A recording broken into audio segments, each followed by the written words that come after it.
think big. Jackets everywhere.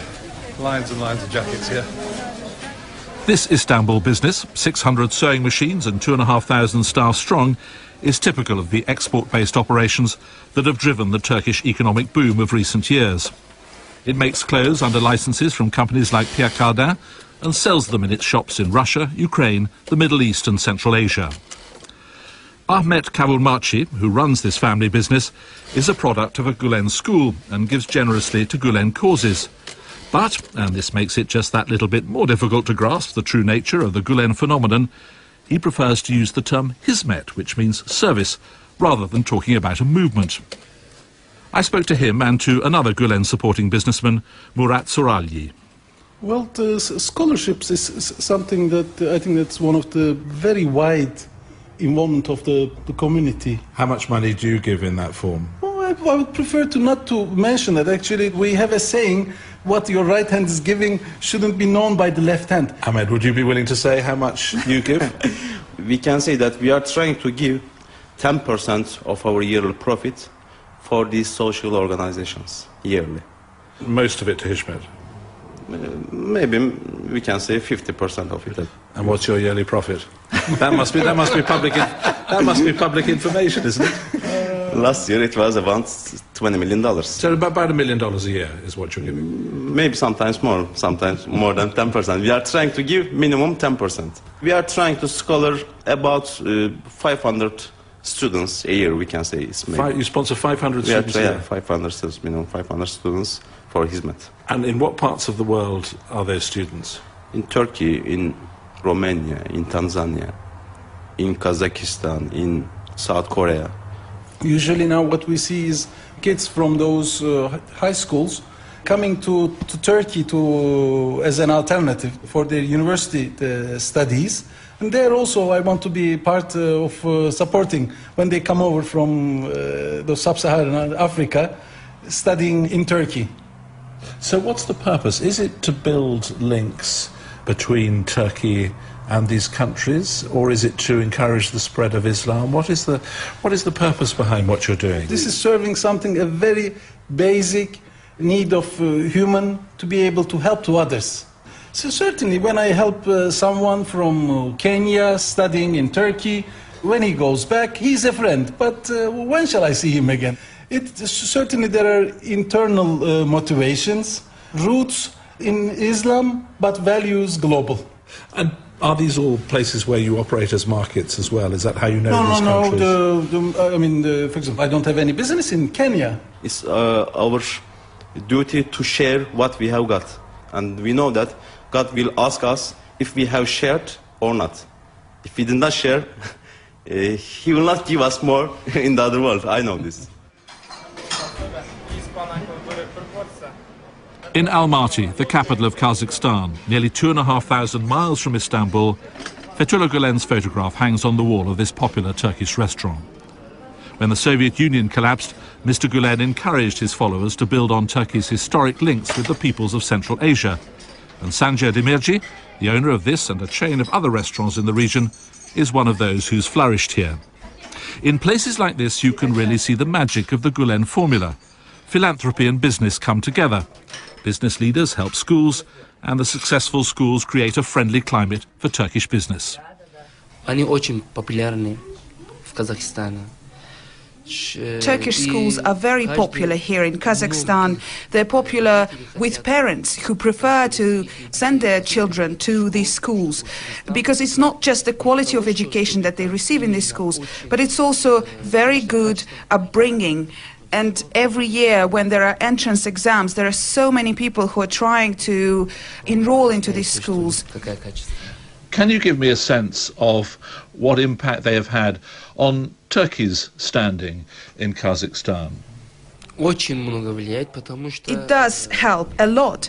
Mr. Nazarbayev, the president of Kazakhstan, said on many occasions that Turkish schools made the relationship between Kazakhstan and Turkey much closer. There are now much closer ties.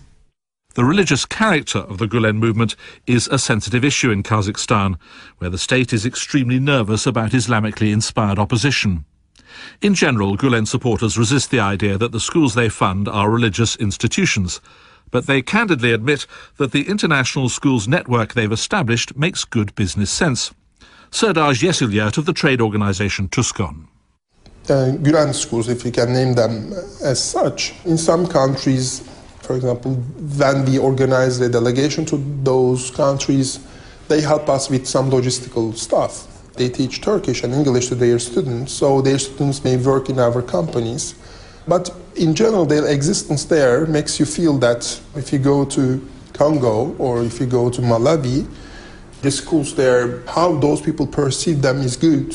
So that also puts an addition to trademark of Turkey in general, which is also boosting the name of Turkey in those countries. Not only the Gulen movement, but also Turkey PLC and the Turkish government do want to present a view of Islam and a view of Turkey as something that is in quite distinct contradiction to the radical Islam that of Bin Laden and Al-Qaeda and so on and so forth.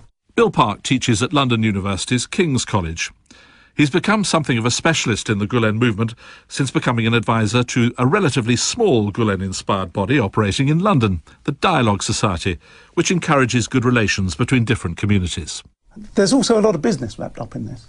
Turkey has become a trading state, a mercantile state, and a lot of the trade that is done, I won't say disproportionately, but certainly very heavily, is carried out by these Islamic sort of Anatolian businesses that emerged really from the 80s onwards and quite often are associated with Gulen.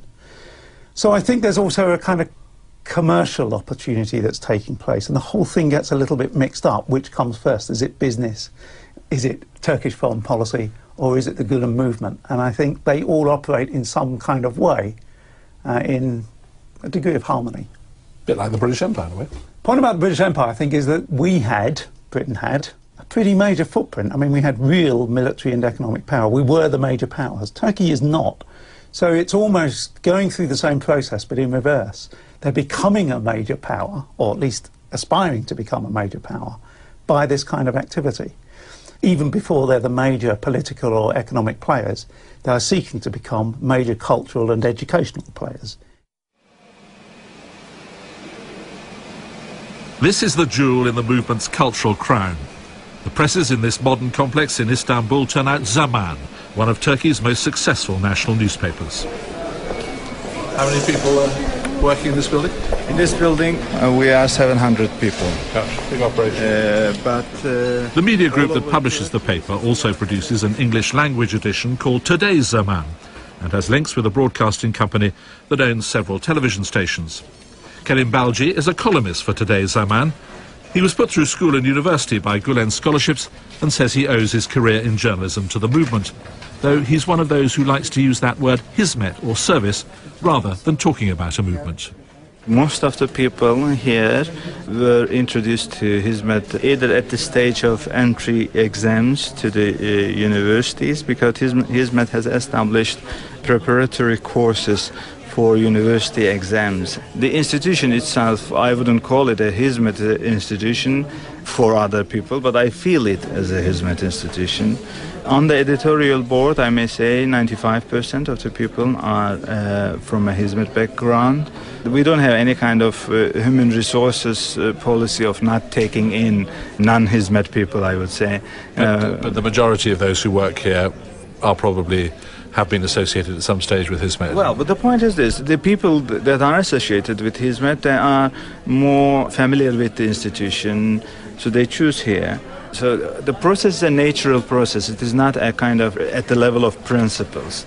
The Gulen movement is sometimes criticised for failing to promote women, and it's a charge to which they're very sensitive. My name is Fatma Dişrizabak. If I had decided to work at another place, most of the companies would ask me to take off my headscarf. They only allow cleaning women to wear headscarves. What attracted you to Hizmet? The people I saw there were really hardworking, very virtuous people, practicing their religion, but at the same time had important jobs. At that time, I understood that a person can practice his religious beliefs, but he or she can also have a career. And what does it mean to you today? Hizmet means being hardworking. It means representing the values you have in the most beautiful way. And do you give some of your salary to the movement? I'm giving a scholarship to a student. And very roughly, what proportion of your salary goes to provide that scholarship? My maths is bad, I'm sorry. Roughly? Roughly, I think 7%. The Zaman papers are strong supporters of the Islamically inspired AK Party, which is currently in power. There's a general election next month, and everyone expects the party to win another term in office. Kerim Balji again. If there was any kind of movement in political positions, it was not us that moved to their position, it was them that moved to our position. Previously, AK Party was named a welfare party, and they were against European Union membership. They were against further minority rights. They were at least skeptical about democracy. But in year 2001, they created a new party that moved suddenly, overnight, to our position. What would we do? Change our positions just to put a difference to AK Party? But the thing that unites you and the AK Party is a belief that religion has a place in public life, isn't it? No, it's the opposite. Well, religion has a place in public life, and this is our position. This is not AK Party's position. We are completely secular on political issues. We believe that if religion involves into politics, this corrupts both of them. This is one of the most political forces today. The Turkish academic Hakan Yavuz was once very close to the Gulen movement, but fell out with them over what he saw as their political ambitions. Their purpose used to be very much raising individual religious consciousness. Since 2004, a movement gradually politicized and became more power-focused. I think in a way the movement is betraying its own original goals. Their purpose is not to create a Sharia state. Their purpose is not to create an Islamic republic. Its main purpose is control of politics, control of economy, and control of education system.